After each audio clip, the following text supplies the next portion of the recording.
over talking about this rotating sign project that I made.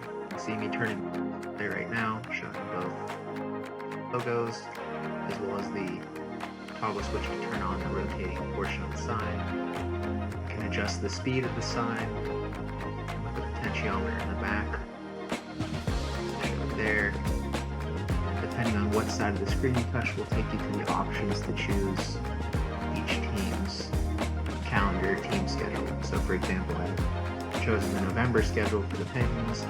Touching the bottom right portion of the screen takes you back to the home screen. And then touching the Ohio State logo takes me to the Ohio State calendar. Again, touching the bottom right screen takes me home. And again, I have the ability to turn on and off both the LCD and the rotating sign individually or independently. So here I turn off the rotating sign first, and then next I'll turn off the actual display.